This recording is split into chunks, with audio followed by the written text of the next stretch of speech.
மதத்தை ஸ்ட்ராங்கா எதுக்குறாங்க, மதம் வேண்டான்னு சொல்றாங்க. பட் ஜாதி யாருமே வேண்டான்னு சொல்லலையே. பெரியார் கூட தான் சாதி மதம்லாம் இல்லைன்னு சொன்னாரு. அவரை பத்தி அவர் என்னன்னாக்கா கும்பிடுறோம் சாமி அப்படின்றதான் எதிர்த்தார். சாமி கும்பிடுவதை எதிர்த்தார். இதை நான் ஒரு ஆட்டோவில் பார்க்க சாதி மதம் ரெண்டுமே தேவையில்லாம். சாதி மதம் இல்லாமல் மனிதன் மட்டுமே இருந்தாலும் நல்ல கேள்வி.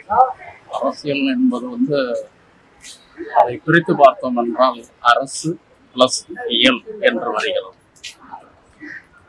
இயல் என்பது மக்களுக்கான தேவைகள் அடங்கும். அரசாங்கம் மக்களுக்கான தேவைகளை பூர்த்தி செய்ய சட்ட ரீதியான அமைப்பு அரசியல் என்று நான் நினைக்கிறேன். அரசியல் என்பது மக்களுக்கு சேவை செய்யக்கூடிய ஒரு அமைப்பு. இயற்றி இதன் மாதிரி செய்யணும் அப்படின்னு சொல்லி வகுத்து வச்சிருக்காங்க. என்னுடைய பார்வையில் அதுதான் அப்படிதான். இந்த நாட்டுக்கு எந்த ஒரு விஷயம் தேவையில்லாத விஷயம், அந்த மாதிரியான விஷயங்கள்.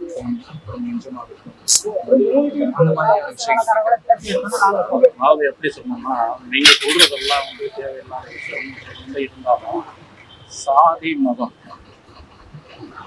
ரெண்டுமே தேவையில்லாத விஷயம். சாதி மதம் இல்லாமல் மனிதன் மட்டுமே இருந்தாலும் அதற்காக ஏதாவது ஒரு நீதிகளை வகுத்து வச்சு அதுக்குள்ள வாங்க, இதெல்லாம் நான் ரொம்ப வருஷமா நாங்கள் தனியாக பேசுகிறேன்.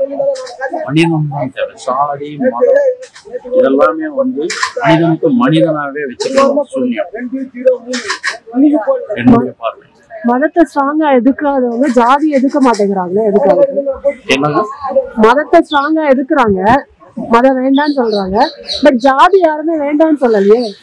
சாதி முற்றிலுமா ஒழிக்கிறோம் விட முடியாது. ஏன்னு கேட்டீங்கன்னா, அது கல்யாணங்கிறது எப்படி 1000 காலத்து பயிரோ அது மாதிரி சாதியை ஏதோ ஒரு விஷயத்திற்காக உருவாக்கியிருப்பாங்க.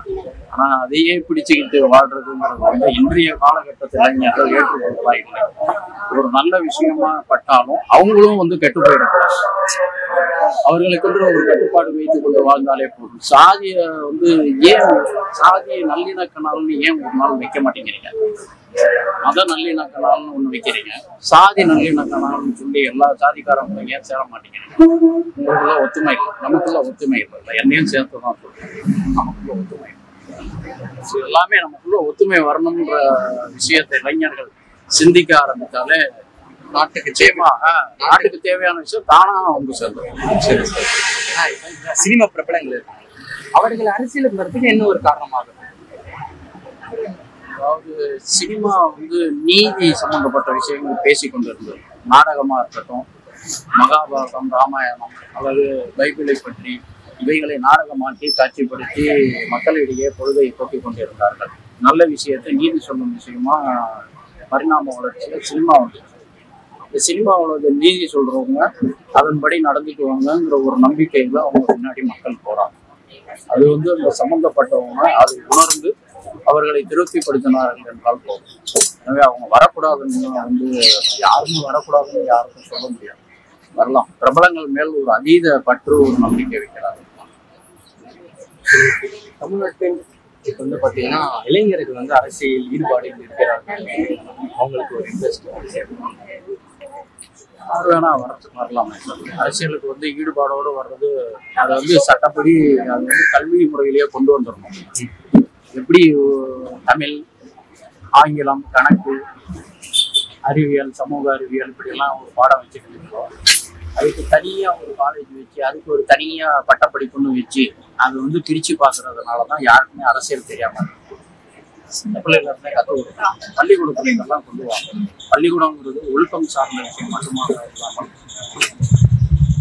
அரசியலும் கற்றுக்கொள்ளக்கூடிய ஒரு களமாக அமைந்தால் எதிர்கால அரசியலே மாறி நான் எதை போடுறேன். சரி, ஓகே. நீங்க சேனல் பேர் என்ன சொன்னீங்க? TN viral. ஓகே. இந்த சேனலுக்கு இப்படிப்பட்ட கேள்விகள் எல்லாம் நீங்க உண்மையிலேயே ரொம்ப பாசிட்டிவான கேள்விகள். இதெல்லாம் இப்போ யாரும் அந்த அளவுக்கு கேட்கறதில்ல. உங்க சேனலுக்கு ஒரு மிகப்பெரிய சல்யூட். சரி, ஓகே சார். சார் இப்போ பாத்தீங்கன்னா நீங்கள் இத்தனை நாள் வாழ்ந்த வாழ்க்கை நாட்களில் பாத்தீங்கன்னா அவங்களுக்கு சிறந்த ஒரு அரசியல்வாதினா நீங்க யாரை குறிப்பிட்டு சொல்லலாம்? காலத்துல வந்து சாதி மதம் பார்க்காம பொதுவா தான் இருந்தாங்க தேச தலைவர்கள். யாரு காமராஜர் ஐயா இருக்கட்டும், முத்துராமலிங்க தேவர் ஐயாவாக இருக்கட்டும், யாருமே வந்து ஒரு சாதிக்குள்ளெல்லாம் இல்லை, பொதுவாக தான் எல்லாரும் அவர்களே சாதி தலைவர்கள் ஆக்கி வச்சிருக்காங்க. அது இன்னைக்குள்ள ஜென்ரேஷன் வந்து ஏதோ அது ஒரு பெருமையா நினைச்சுக்கிட்டு அவங்கள வந்து ஒரு வட்டத்துக்குள்ள சொல்றதை நான் எடுத்துக்கவே மாட்டேன். பொதுவாக விவேகானந்தர் ஏதாவது ஒரு சாதிக்குள்ளேயோ மதத்துக்குள்ளேயோ நுழைக்க முடியுமா?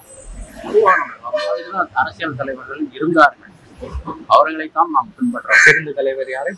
காமராஜர், முத்துராமலிங்க தேவர். அவரை எனக்கு அனுபவம் கம்மி, அரசியல் டோட்டலாக கிடையாது. ஆனால் அவங்கெல்லாம் வந்து இருந்தப்போ நிறைய அணை கட்டினார். காமராஜர் ஐயா அணை கட்டினார். தேவர் ஐயா தேசியமும் தெய்வீகமும் இரு கண்கள்னார். இந்த மாதிரி விஷயங்கள்லாம் சொல்றவங்க தான் நமக்கு தலைவர். அப்படித்தான் நான் அவங்கள ஃபாலோ பண்ணுவேன். பெரியார் கூட தான் சாதி மதம்லாம் இல்லைன்னு சொன்னாரு. அவரை பத்தி நீங்க நினைக்கிறீங்க? அவர் வந்து என்னன்னாக்கா கும்பிடுறோம் சாமி அப்படின்றதான் எதிர்த்தார். சாமி கும்பிடுவதை எதிர்க்கல. இதை நான் ஒரு ஆட்டோவில் பார்த்த இங்க அரசியல்வாதிகள் அவர் மதத்தை எதிர்த்தவர்னு சொல்லி பண்றாங்க. அதாங்க நான் ஒரு ஆட்டோவில் பார்த்த வாசகம் எனக்கு மனசுல நல்லா பதிஞ்சிருச்சு. சாமி கும்பிடுறத அவர் எதிர்க்கிறார். கும்பிடுறான் சாமி அப்படின்னு சொல்றதான் எதிர்த்தார். அப்ப கடவுளை கும்பிடுற முட்டாள் அப்படின்னு பெரியார் சொன்னதாவே எழுதி பெரியாருக்கு போட்டோ போட்டு இருக்காங்க. அதுவும் இந்து கோயிலுக்கு முன்னாடியும் வச்சிருக்காங்க. கடவுளை கும்பிடுகிற நீங்க கேட்கிற கேள்வி கண்மண் நிற்கிறது கடவுள் அல்ல கல்லு அப்படின்னு தான் சொல்றாங்க அரசியல்வாதிகள். அதுல கல்லு வந்து சாதாரணமா நினைக்க கூடாது.